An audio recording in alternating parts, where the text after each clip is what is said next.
আমি শিবচরে নির্বাচনে আসতাম না। আমি শিবচরে এসেছি আওয়ামী লীগের শিখর উপড়ে ফেলার জন্য।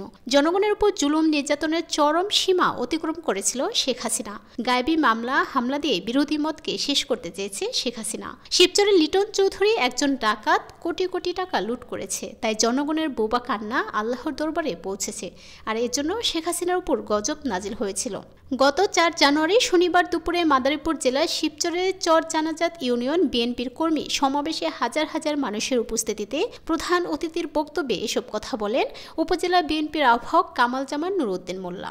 এ সময় আরও উপস্থিত ছিলেন শিবচর উপজেলা বিএনপির যুগ্ম আহ্বায়ক মোহাম্মদ শাহজাহান, যুগ্ম আহ্বায়ক মোহাম্মদ মাহবুব মাদর, যুগ্ম আহ্বায়ক মোহাম্মদ শহীদুল ইসলাম, শিবচর বিএনপির নেতা দাদন ঢালি, শিবচর পৌরসভার সাবেক কমিশনার মোহাম্মদ শাহাদাত হোসেন খাঁ, উপজেলা যুবদল সভাপতি মোহাম্মদ বাকাউল করিম খান, বিএনপি নেতা মোহাম্মদ আদিল খান, চর জানাজাত ইউনিয়ন বিএনপির সাবেক সভাপতি মোহাম্মদ শান্ত ব্যাপারী, মাদারীপুর জেলা যুবদলের সাবেক যুগ্ম সাধারণ সম্পাদক মোহাম্মদ নজরুল সরকার সহ শিবচর উপজেলার বিএনপি, যুবদল, ছাত্রদল, স্বেচ্ছাসেবক দল, কৃষক দল সহ বিএনপি সকল অঙ্গ সংগঠনের নেতাকর্মীরা। অনুষ্ঠানটি সঞ্চালনায় ছিলেন শিবচর বিএনপির নেতা আজমল হুদা সেলিম খান।